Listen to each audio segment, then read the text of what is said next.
Hey guys, this is Adrian from PDC coming at you with yet another video. Today we're going to be taking a look at a very interesting matchup, Sakazuki versus RP Luffy, both tier 1 decks who are very great contenders to win it all over at Nationals. This is a championship series match that took place in Japan just about a month ago, and I think it's worth to take a look, so let's dive right into it. Just letting you guys know, I do appreciate all the feedback and all the engagement and interaction you guys have with me over in the community tab. I do read everything and I do respond to everyone. And as you may know, I've been doing these commentary series since the channel rebooted, and I really do enjoy them. But I think it's also time to switch it up. While I've been doing my nationals preparation and research, I've seen a lot of these CS matches, and some of them are actually really interesting and very complex.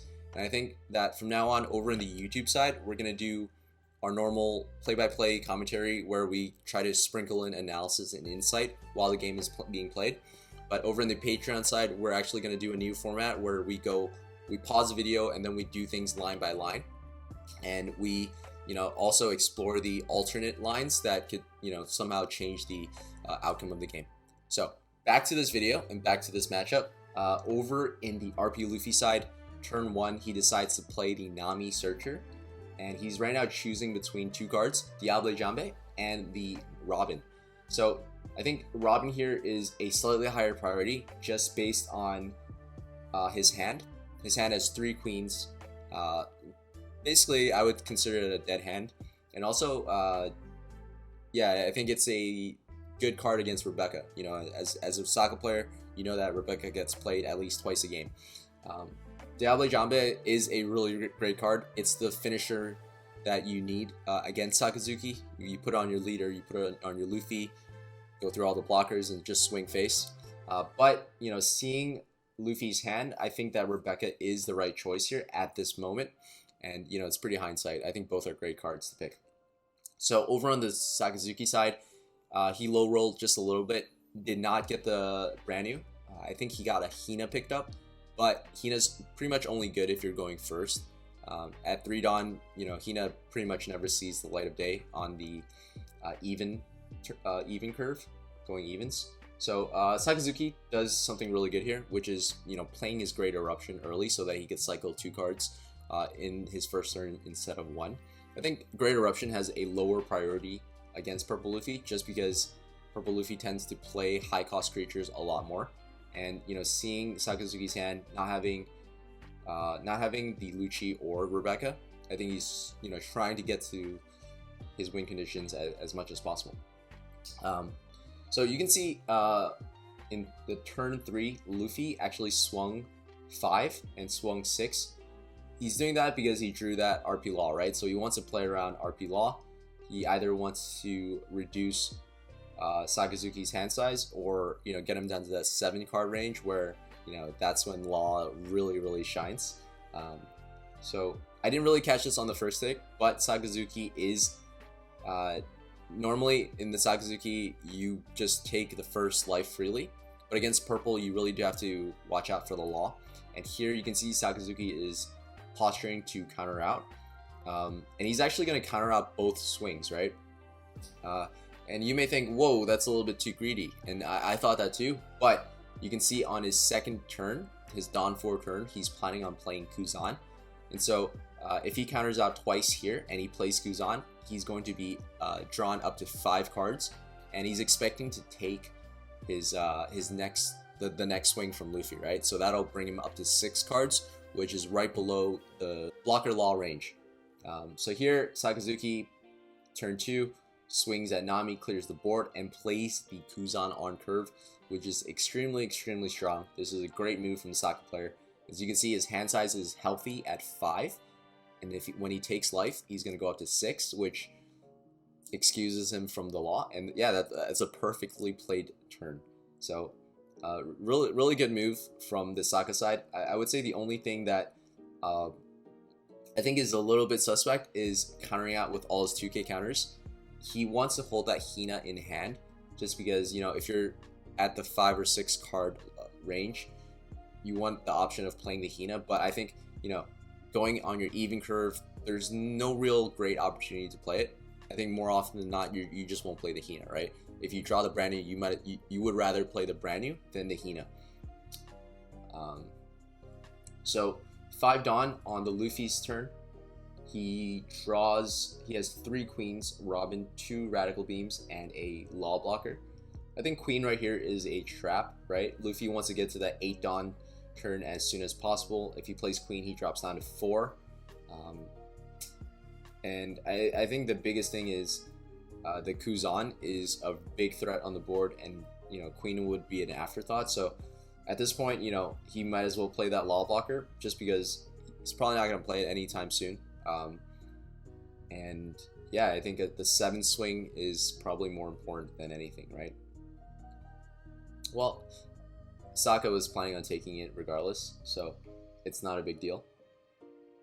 But yeah, maybe queen could have been played at that time. You know that one of your 2 turns you need to play queen. Since you have three queens, you need to play at least 1.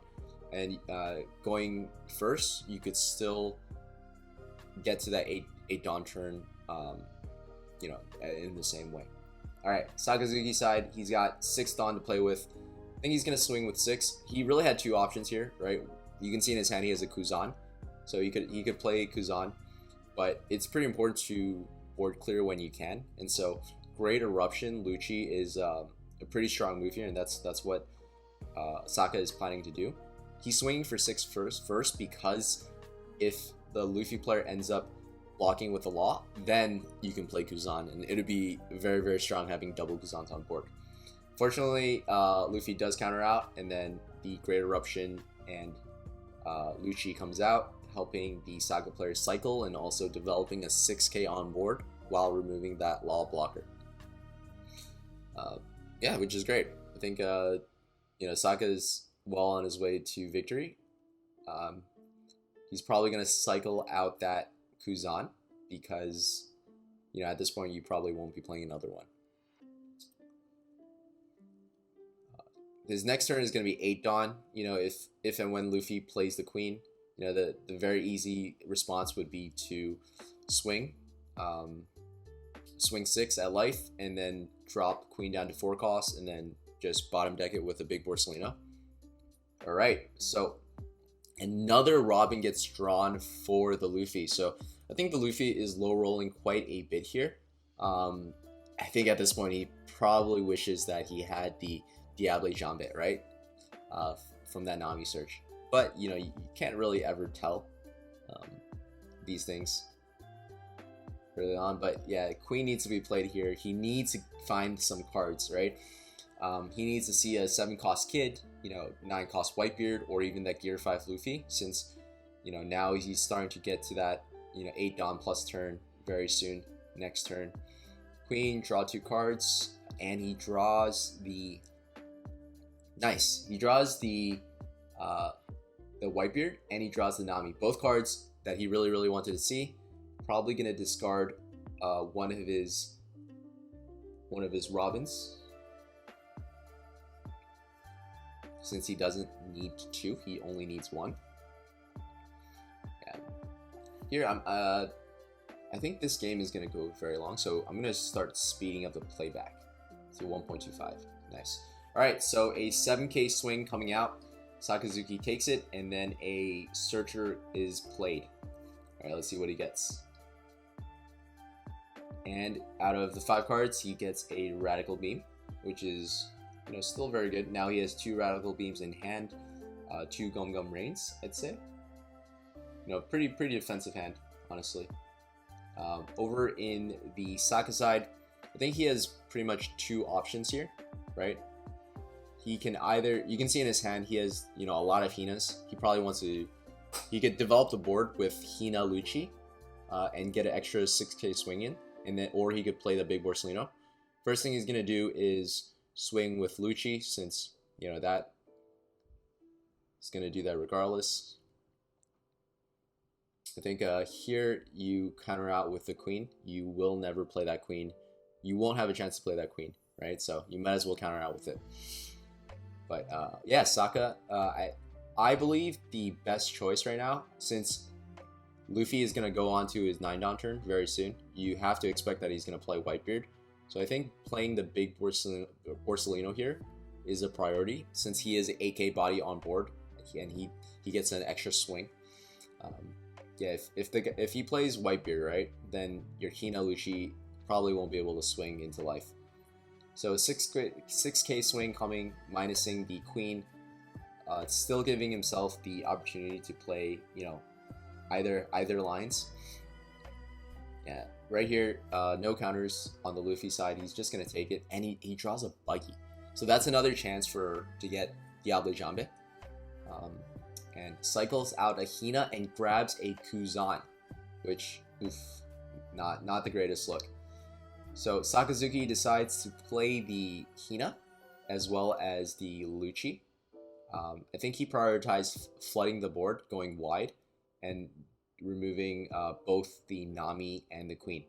So yeah, with the Borsalino route, you could only clear the Queen and not the Nami, and I think Sakazuki at this point doesn't have too many counters, so he doesn't want to see a Makino Nami swing. I think that's the rationale. So I do agree with that. Yeah, I do agree with that play. But you could, if he does Makino, he doesn't get to play out Whitebeard. So you know it's like pros and cons, right? And you can see here 9-down turn, Luffy plays Whitebeard swinging 8. So I think the reason why he's swinging 8 at life and not the character is because here you don't really know how many counters is in Sakazuki's hand. I don't think he's done enough scouting to figure that out yet. But countering out of the Lucci with a 2k and 1k would be devastating.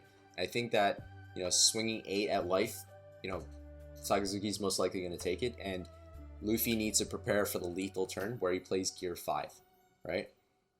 So bringing Sakazuki down to that 1 life is pretty crucial because now Sakazuki's at this point where he needs to decide whether he's going to remove the board, right, clear the Whitebeard, or wall up.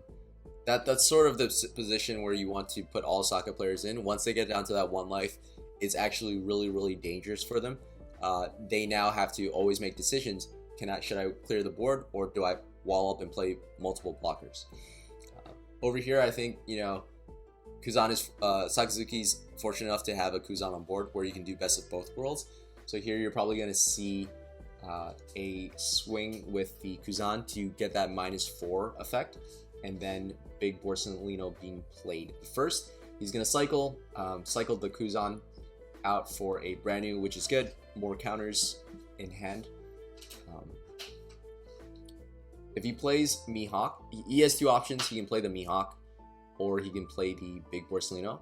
In this position, I think I would prefer to play the Big Borsalino, just because you have additional Dawn to swing at your opponent, right? So you get swing 8 with lead, you can swing 9 with Lucci, and then you can play that Big Borsalino.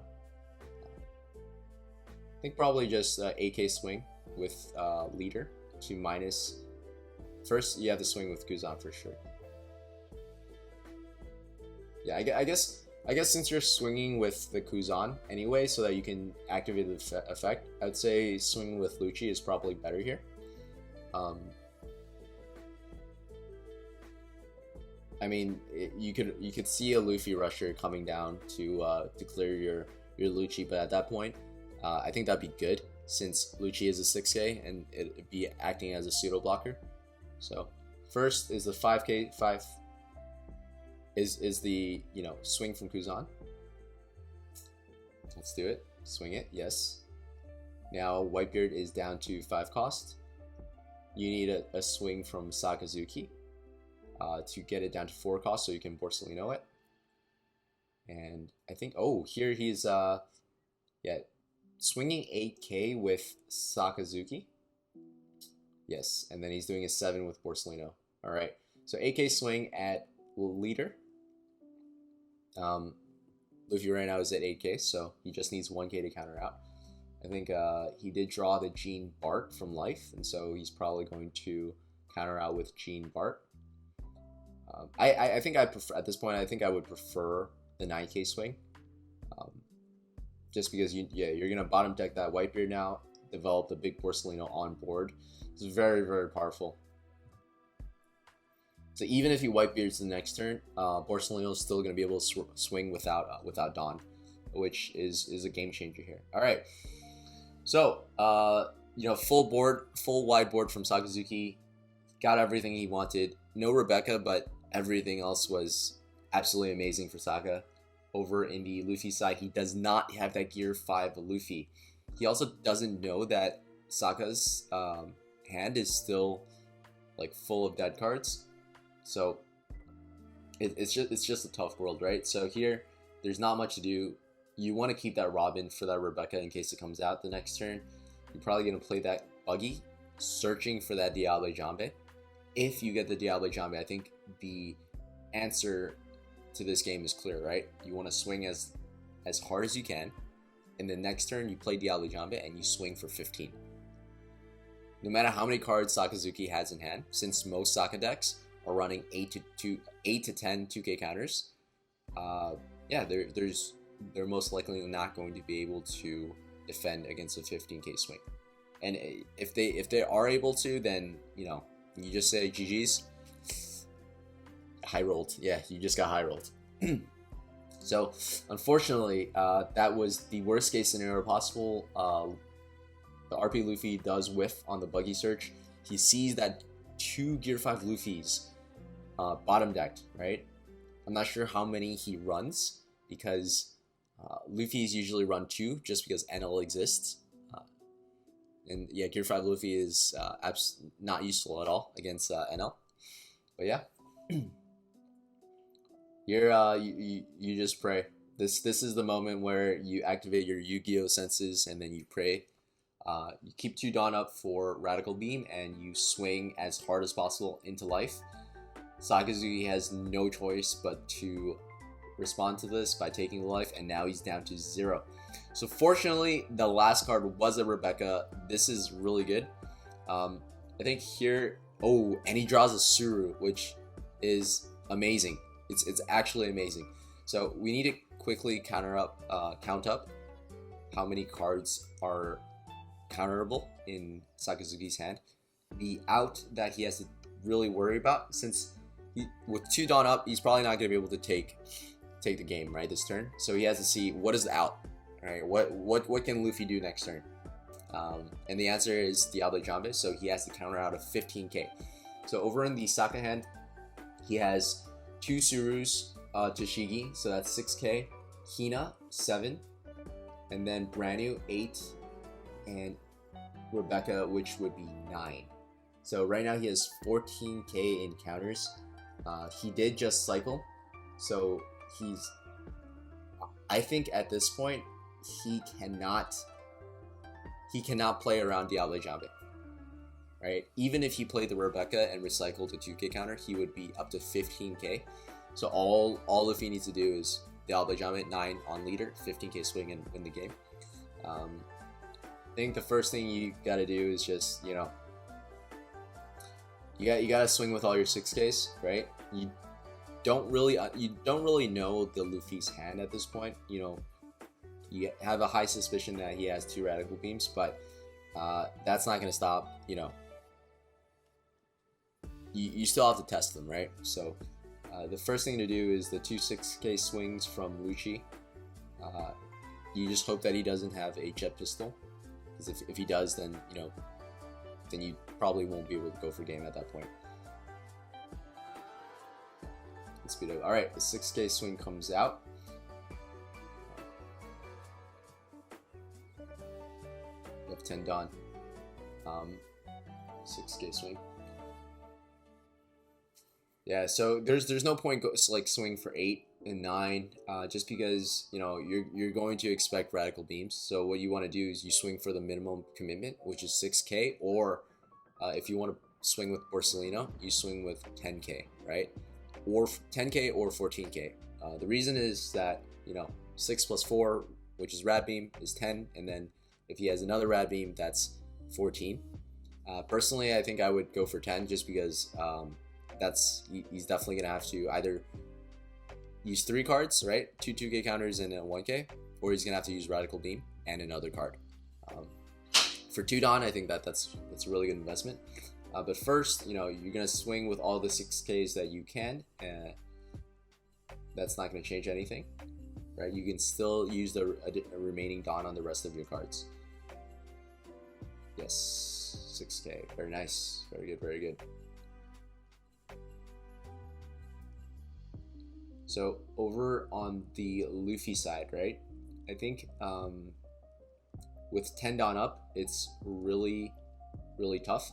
So I think at this point, you know, there's something like high level players do is they really do have to decide, right? These are really tough decisions. They have to make a commitment to counter out with a card that they really need, right? He needs this Robin to clear Rebecca to win the game, right? So in his head, he's thinking, if I counter out, do I have a chance in winning this game, right? And you know, if the answer, or if I don't counter out, can I survive? So it's just really tough, right? Yeah, and he ends up countering out, which means that he thinks if he doesn't counter out, he won't survive this game, which is understandable since the opponent has 10 Dawn still available on the board. But you know, I think, you know, if here's the thing, right? Sakazuki still has at least 2 other 6K swings available right now, right? He's gonna keep one of the 5K attacks open because, you know, you're gonna have to put the rest of your Dawn on it if you do go for game. But the other 2 cards, you're gonna put 1 Dawn and you're gonna swing for 6. So honestly, I think the right decision here would just to not counter and just take that life. So because another 6K swing is going to come out regardless.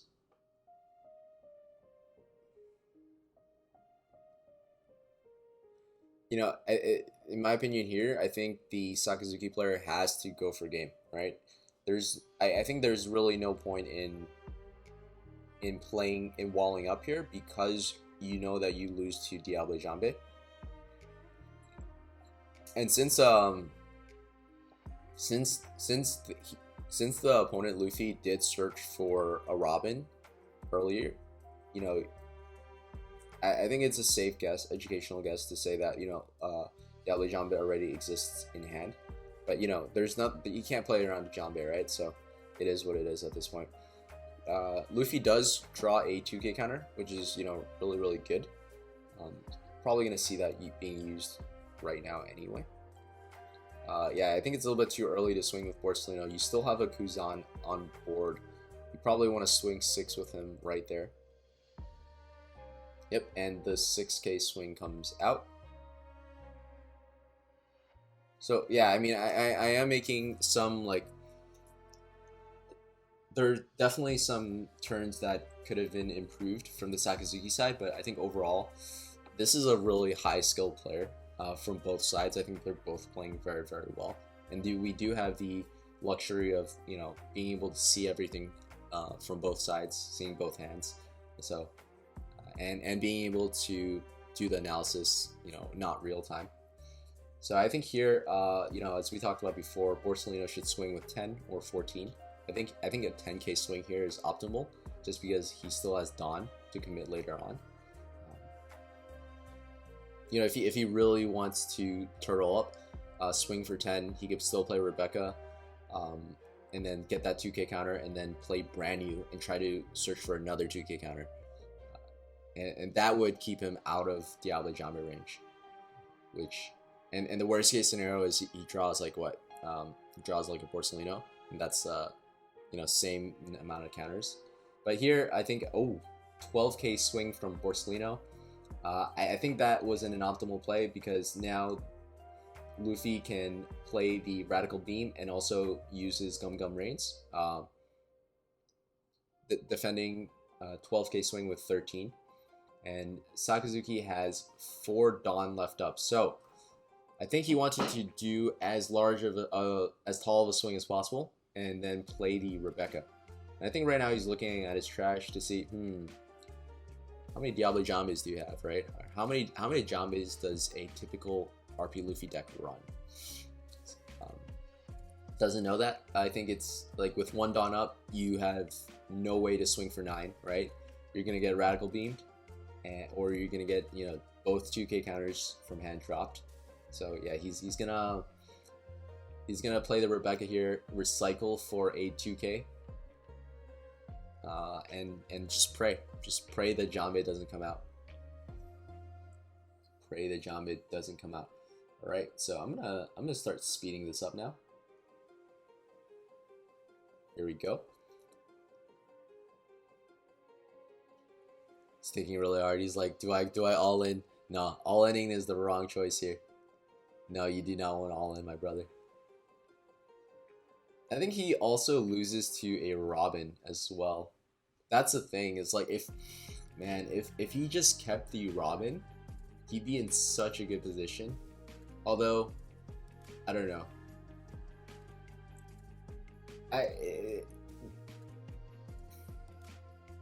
Yeah, if he kept the Robin, he could have Gum Gum Rain away his Gear 5 Luffy. But everything is hindsight. These are really tough lines to consider. Yeah, and he plays the Rebecca and then recycles the 2k counter. And he draws the next card, and it's a Radical Beam, and he just looks at this guy. He's like, the Yu-Gi-Oh gods were not nice to me today. So there's still another chance here. Alright, Gear 5 Luffy gets played. It was drawn from life, so we're going to see a ramp effect here, and Luffy essentially swings for 7k counter. Yep, an easy response right here is you're going to counter out with Brand New and Suru, and he still has plenty of counters left. The problem is, oh my gosh. Yeah, so he needed to see a Diable Jambe or a Robin so that he could, you know, full swing and win the game. So there were definitely still 2 chances because he drew and then he played the Gear 5 Luffy and he got an extra turn to draw again. Unfortunately, he did low roll quite a bit this game. He's going to swing with the Luffy. Rebecca's going to, you know, block it, obviously. And Luffy's going to swing with 10,000. And yeah, that's all she wrote because Sakazuki has plenty of counters in hand. And yeah, that's pretty much it. So yeah, this was a really good game. Honestly, I think the Saka player was a really strong player, but even with everything that was going on, if Luffy just saw the right cards, he also would have won the game. So I think RP Luffy is actually quite a sleeper pick going into nationals. It's actually like I'm curious to see how RP Luffy does against Enel, because on board you think that, you know, it's not a great matchup, but he still has access to the wall blocker. He's got access to really tall creatures that Enel struggles against, and you know, RP Luffy isn't too bad into Sakazuki. It's actually better than the Pluffy versus Saka matchup, and RP Luffy beats a lot of other decks too. So we're gonna explore Luffy a bit for sure. I think it is a sleeper pick, and yeah, I'll see you guys in the next one. Peace.